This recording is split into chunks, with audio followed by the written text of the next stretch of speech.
Isn't it time to nurture you? Hi, I'm Mariella Knott.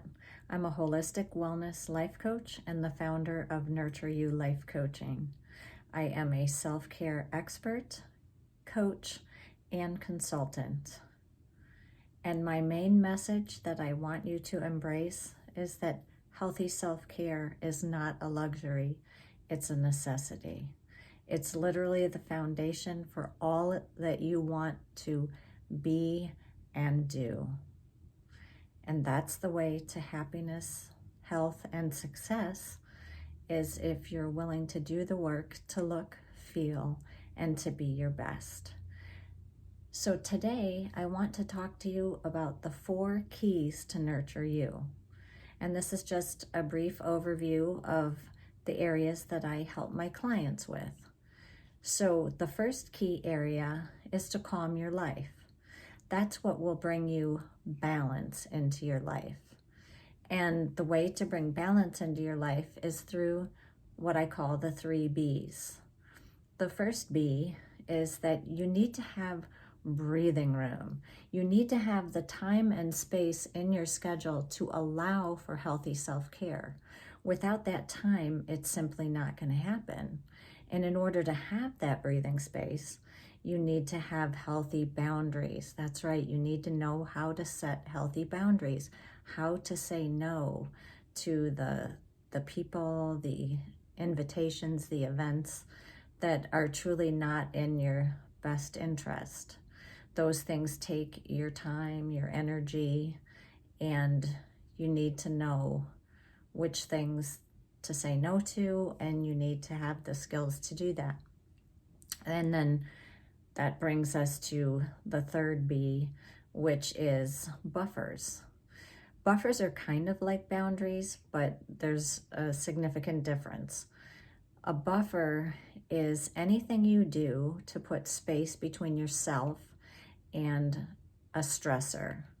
So for example, I'm a highly sensitive person, or an HSP. So I am sensitive to certain things in the environment that might not bother other people. And again, being highly sensitive, it's a personality trait that is in about 20% of the population. It's not a disorder, it's not a diagnosis.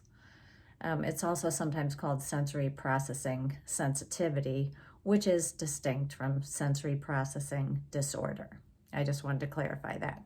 So anyway, so for me, buffering means that I need to attend to different things in my environment, such as noise, lights, even visual clutter. So buffering is providing some space between you and the things that cause you stress. Okay, and then that brings us to the second of the keys to nurture you, and that is tap into your power. That is the mind, body, spirit connection. And that's so important for our health and well-being. And here I refer to the 3 C's. If you tap into the power of the mind, body, spirit connection, that gives you a sense of calm. Did you know that 75 to 90% of all the things that people go to the doctor for have a stress component? Now, I'm not saying that it's all in their head or that it's all caused by stress, but it has a stress component. That has been proven with research. So stress triggers the fight or flight response. So the opposite of that response is the relaxation response. And that's something that I help my clients to learn how to cultivate on a daily basis. And it helps to settle and balance the nervous system. And then the second C is clarity. We need to give ourselves the quiet so that we can hear that inner voice, our intuition, our higher self, our, whatever it is that you call it or how you think of it. We all have that voice inside of us, our inner wisdom, and we need to have the time and the space and the quiet to tap into it. So that is what I call the second C of clarity. And then the third C is confidence. Once you are calm, you're clear about what you want, you can use that mind, body, spirit connection to begin to visualize yourself making those changes. And that's a wonderful, wonderful skill to help you to get the results that you're looking for. And then the third key to nurture you is to care for your body. Your body is the vehicle that houses your soul. It's literally your vehicle for this lifetime. So you have to take care of your body. So I want you to think about some important components of that. One that I work with my clients a lot on is the power of plants. The more plant-based your diet, the better. Now, I'm not a dietitian. I'm not a nutritionist. I'm not a doctor. I don't give medical advice, but I do help educate people and share resources about the power of plants.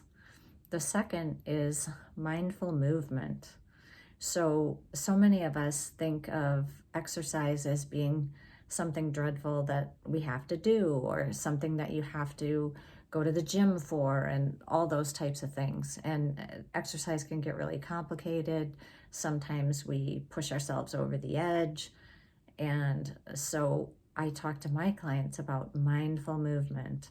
And then the third component of caring for your body is the wonder of water. It's so important to stay hydrated.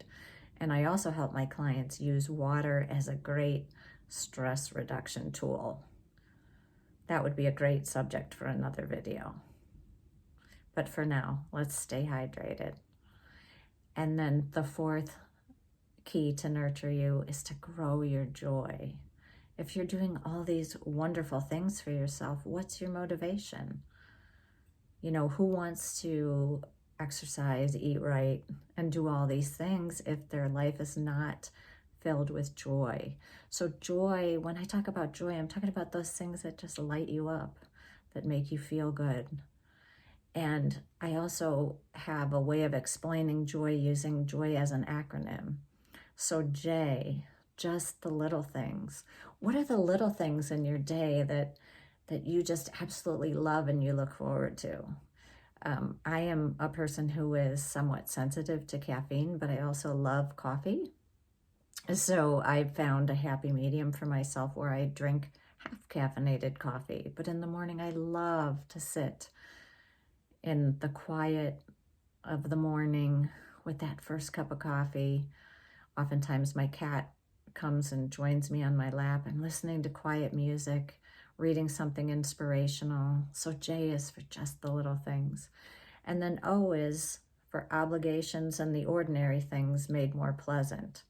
So for example, if you have certain chores that you have to do, how can you make it more pleasant? You know, could you, while you're doing some housework, could you listen to a YouTube video?